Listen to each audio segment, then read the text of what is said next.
Morena whanau, how's everybody's day going? I've been wanting to do this video for a very long time because it's amazing.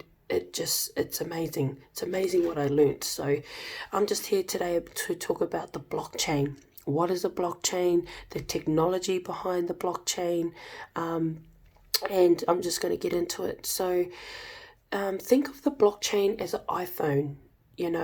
People think blockchain is Bitcoin, but it's not. It's the technology behind the Bitcoin. So think of blockchain as an iPhone, and Bitcoin as one of its apps. So that's a really good one, actually. If you think of all the coins that are going around, so blockchain is the iPhone, and all those coins are like apps in the blockchain. Far out. So blockchain is a digital ledger that can be programmed to record financial transactions, everything of value, financial, medical, assets records.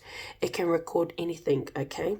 So it continues to update records of who holds what in decentralized database. That's why it's called a ledger. So how does a blockchain actually work? So just trying to read my notes here. So data is stored in blocks. Okay, I'm going to drop some photos of what I took from the video as well. So data is stored in blocks, and they are permanently linked together, forming a chain. Hence why it's called blockchain. All data is stored in a new block. Records cannot be rewritten. So once it's stored into that block and they move to the next block, that block there is sealed tight. You cannot touch it. Okay? Each block contains a timestamp and a link to the previous block. Blockchain. It cannot be tampered with or edited. Data is not stored by one authority. Okay, a chain of computers that must approve the data before it can be verified and recorded. Okay, so a chain of computers that must approve the data before it can be verified and recorded. Copied to thousands and thousands of computers all over the world with the same data. It's not just one computer that holds that information, it's thousands of computers. There's a chain of computers that all approve the data before it can be verified and recorded. Okay, so think of it like we send out information, and then the information gets spread out to all these computers. Okay, gets spread out to all these computers, and then. Yeah, so it's not just one computer, it's all the computers in the world. So that's why it's so hard to bring the blockchain down, because you can't just go through one computer and delete a file. You have to go through all the computers and delete that one file. So imagine how long that's gonna take you. So creating trust. All right.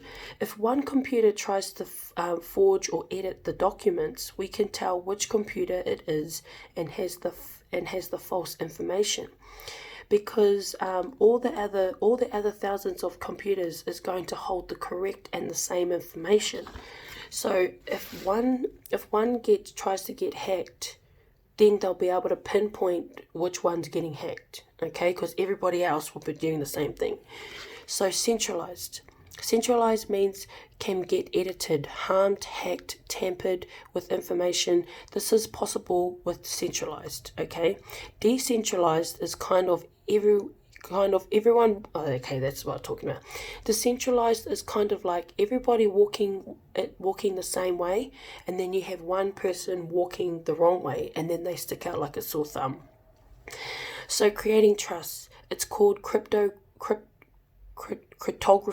I think that's the word, and it means secure and it means secured communication. Okay, cryptography is secured communication. How are the blocks formed? To create the blocks and stored information, a puzzle must be sorted. The solution is then stored into the network of computers, meaning the proof of the work. Yeah, hang on, we'll get to that part. Then the proof of work is verified by a chain of nodes, meaning computers all over the world, all over the network. So to create a block and to store information, a puzzle must be solved. Okay, so then the solution is then stored to the network of computers. So once the puzzle has been solved, the information is then put into the block and onto the network, which means that the proof of the work has been approved, I guess. Then the proof of the work has been verified by the chain of nodes, meaning computers all over the world, all over the network. The block with the transactions and records are added to the chain. So creating a database of info that can be tampered with, therefore creating trust that can't be tampered with. So then the block with the transactions and records are added to the chain, creating a database of info that can't be tampered with, therefore creating trust. So my understanding of that is to create a block, you need information. Once the information has been verified and put on the blockchain, like our smart contracts, once it's been verified and put on the blockchain, it is then put onto the blockchain, so it can't be tampered with. Okay, and that's what we called creating trust. So you're trusting your information you've put into that block. You're saying, like, yes, that's 100% true. That's what we're going to do. We put it in a block on the blockchain, and then it's verified throughout the whole thousands of computers on the blockchain. Okay? And that's why it can't be tampered with, because once it's on there, the key... anywho.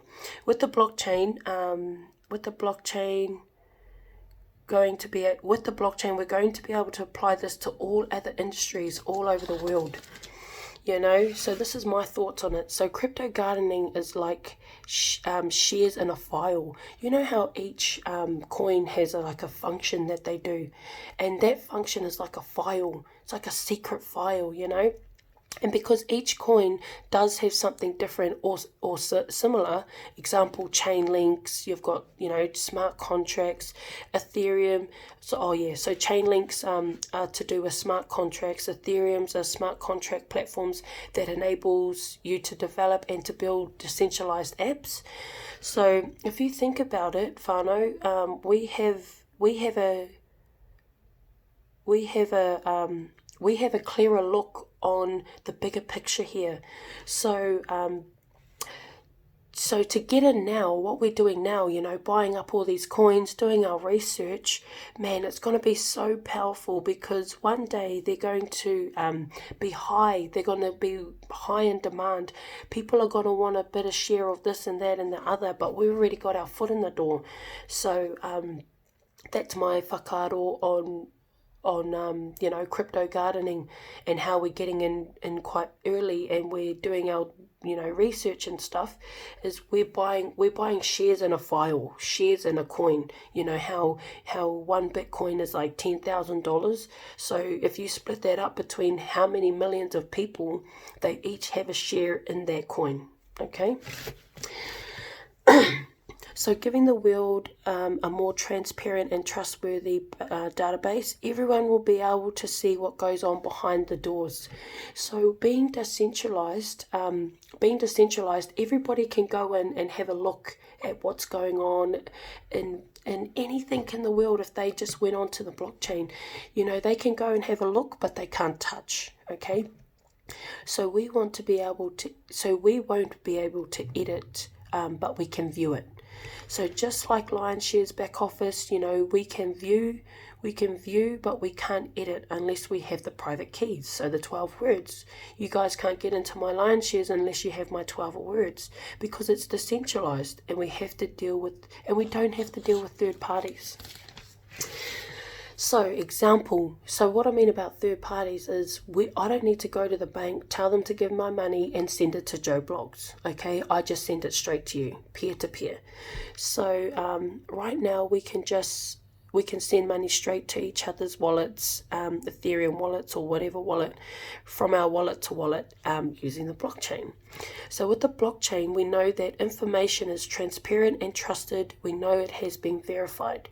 Okay, blockchain technology, all blocks are encrypted. Okay, with the special way everyone has access to the information, but only the user with the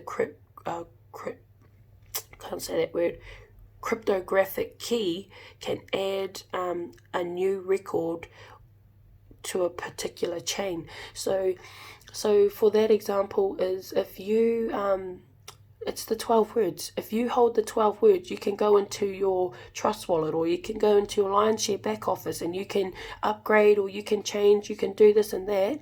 But as long as you remain the only person who knows that key, that's why keeping those 12 words is 110% secretive, whanau. Write it down a couple of times. Actually, I have to do that myself.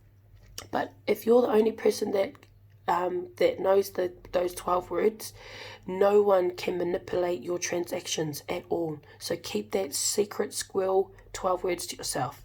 So crypto key is your 12 words. And that's pretty much it. That's what I've learned about the blockchain so far. So subscribe to our YouTube channel. You know, every time we drop a new video, we're dropping videos pretty much every day, so that you guys can get notified straight away. So hopefully somebody got something out of that really made me understand what the blockchain actually does, and I hope it kind of helps you to understand what the blockchain actually does. So kia ora.